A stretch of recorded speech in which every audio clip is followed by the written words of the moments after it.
സംസ്ഥാന സർക്കാരിന് മുഖ്യമന്ത്രി പിണറായി വിജയന് CPM സംസ്ഥാന സെക്രട്ടറി MV ഗോവിന്ദന് വരും ദിവസങ്ങൾ വലിയ ചോദ്യങ്ങളുടേതായിരിക്കും. കരുവന്നൂർ ബാങ്ക് തട്ടിപ്പിൽ PK ബിജുവിനെ ചോദ്യം ചെയ്ത് ED ഒരു വശത്ത്, മറുവശത്ത് സഹകരണ സംഘങ്ങളിലെ നിക്ഷേപം മടക്കി നൽകിയില്ലെങ്കിൽ എന്ത് നടപടിയെന്ന് ഹൈക്കോടതി. ഇതിനിടെ പീഡിപ്പിക്കപ്പെട്ട യുവതിയെ പിന്തുണച്ച നഴ്സിന് ഹൈക്കോടതി പറഞ്ഞിട്ട് നിയമനമില്ല, തോൽപ്പിക്കാൻ സർക്കാർ വാശിയെന്നുള്ള മാധ്യമ റിപ്പോർട്ടുകൾ. അവിടെ കൊണ്ടും തീർന്നില്ല ചോദ്യങ്ങൾ.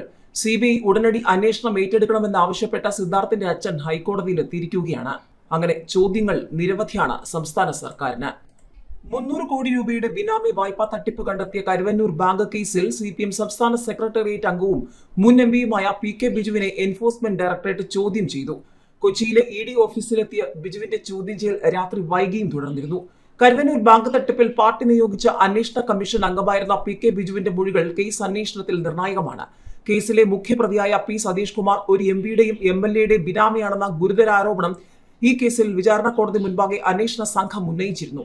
CPM ജില്ലാ സെക്രട്ടറിയും പാർട്ടി സംസ്ഥാന കമ്മിറ്റി അംഗവുമായ MM വർഗീസിന് ഹാജരാകാനുള്ള നോട്ടീസ് CD നൽകിയിട്ടുണ്ട്. കഴിഞ്ഞ 3-ന് ഹാജരാകാനുള്ള നോട്ടീസിൽ വർഗീസ് അസൗകര്യം അറിയിച്ച് വിട്ടുനിന്നിരുന്നു. പാർട്ടി അന്വേഷണ കമ്മീഷൻ അംഗമായിരുന്ന PK ഷാജനോടും ഹാജരാകാൻ ED ആവശ്യപ്പെട്ടിട്ടുണ്ട്.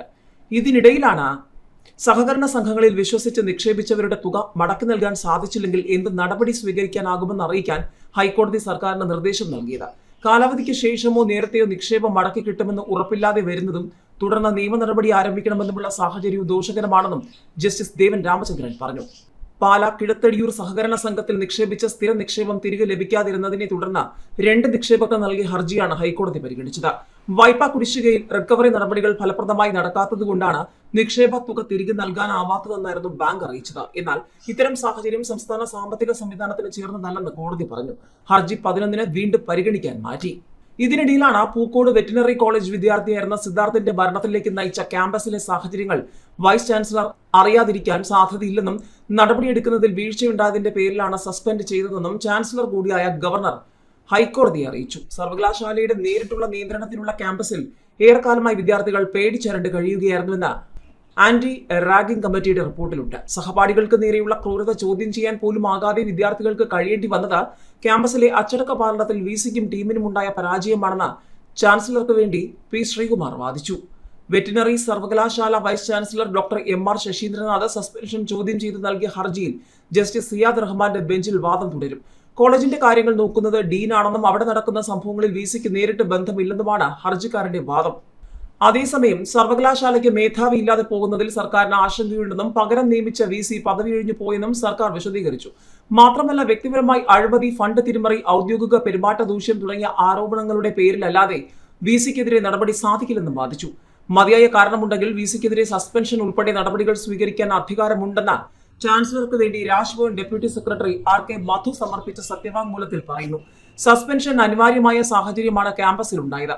മറ്റ് വിദ്യാർത്ഥികൾക്ക് മുന്നിൽ വെച്ച് ദിവസങ്ങളോളം ക്രൂരമായി ആക്രമിക്കപ്പെട്ട സിദ്ധാർത്ഥിനെ തൂങ്ങിമരിച്ച നിലയിൽ കണ്ടെത്തിയിട്ടും VC അന്വേഷണത്തിന് ഉത്തരവിട്ടിട്ടില്ല. ആന്റി റാഗിംഗ് സെല്ലിന്റെ പരാതി കിട്ടിയ ശേഷം മാത്രമാണ് നടപടിക്ക് മുതിർന്നത്. VCയുടെ ഭാഗത്തുണ്ടായ ഗുരുതര വീഴ്ചയെക്കുറിച്ച് അന്വേഷണം നടക്കുന്ന സാഹചര്യത്തിലാണ് സസ്പെൻഡ് ചെയ്ത് മാറ്റി നിർത്തുന്നതെന്നും വിശദീകരിച്ചു. ഇതിനിടെയാണ് പൂക്കോട് വെറ്റിനറി കോളേജിൽ 1-ാം വർഷ വിദ്യാർത്ഥിയായിരുന്ന JS സിദ്ധാർത്ഥിന്റെ ദുരൂഹ മരണത്തെക്കുറിച്ചുള്ള അന്വേഷണം CBI ഉടനടി ഏറ്റെടുക്കണമെന്ന് ആവശ്യപ്പെട്ട് സിദ്ധാർത്ഥിന്റെ പിതാവ് T ജയപ്രകാശ് ഹൈക്കോടതിയിൽ ഹർജി ഫയൽ ചെയ്തത്. CBI അന്വേഷണം നടത്താനുള്ള സംസ്ഥാന സർക്കാരിന്റെ ഉത്തരവ് നാമമാത്രമാണെന്നും അന്വേഷണത്തിനുള്ള രേഖകൾ കൈമാറാതെ മേൽ നടപടികൾ ബോധപൂർവം വൈകിപ്പിക്കുകയാണെന്നും അതുവഴി കുറ്റവാളികളായി കണ്ടെത്തി ഇതിനകം അറസ്റ്റ് ചെയ്യപ്പെട്ടവർക്ക് ജാമ്യം ലഭിക്കാൻ സഹായകമാകുമെന്നും തെളിവുകൾ നശിപ്പിക്കപ്പെടുമെന്നതുകൊണ്ട് കേസിന്റെ അന്വേഷണം CBI ഉടനടി ഏറ്റെടുക്കണമെന്നാണ് ഹർജിയിൽ ആവശ്യപ്പെട്ടിട്ടുള്ളത്. സംസ്ഥാന പോലീസ് ഇതിനകം നടത്തിയിട്ടുള്ള തെളിവുകളുടെ പ്രാഥമിക റിപ്പോർട്ടും പോസ്റ്റ്മോർട്ടം റിപ്പോർട്ടും CBIക്ക് കൈമാറാൻ വൈകരുതെന്നും CBI ശരിയായ ദിശയിൽ അന്വേഷണം നടത്തി മരണത്തിന് ഉത്തരവാദികളായ കുറ്റവാളികൾക്ക് പരമാവധി ശിക്ഷ ഉറപ്പാക്കണമെന്നും സിദ്ധാർത്ഥിന്റെ പിതാവ് ഹർജിയിൽ ആവശ്യപ്പെട്ടിട്ടുണ്ട്. കേന്ദ്ര സർക്കാർ മന്ത്രാലയം, CBI, കേരള സർക്കാർ എന്നിവരെ എതിർകക്ഷികളാക്കി സീനിയർ അഭിഭാഷകൻ ജോർജ് പൂന്തോട്ടം മുഖേനയാണ് ഹർജി ഫയൽ ചെയ്തിട്ടുള്ളത്.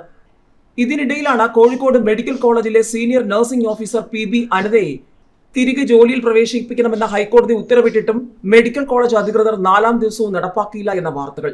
മെഡിക്കൽ കോളേജ് ICUവിൽ ലൈംഗികമായി പീഡിപ്പിക്കപ്പെട്ട യുവതിക്ക് അനുകൂല നിലപാടെടുത്തതിന്റെ പേരിലാണ് അനിതയെ ഇടുക്കിയിലേക്ക് സ്ഥലം മാറ്റിയത്. ഇതിനിടെ ഉത്തരവ് പുനഃപരിശോധിക്കാൻ ഹൈക്കോടതിയെ സമീപിക്കാനും സർക്കാർ ഒരുങ്ങുകയാണ്. അനിതയെ ഏപ്രിൽ 1 കോഴിക്കോട് മെഡിക്കൽ കോളേജിൽ തിരികെ പ്രവേശിപ്പിക്കണമെന്നാണ് ഹൈക്കോടതി ഉത്തരവിട്ടത്.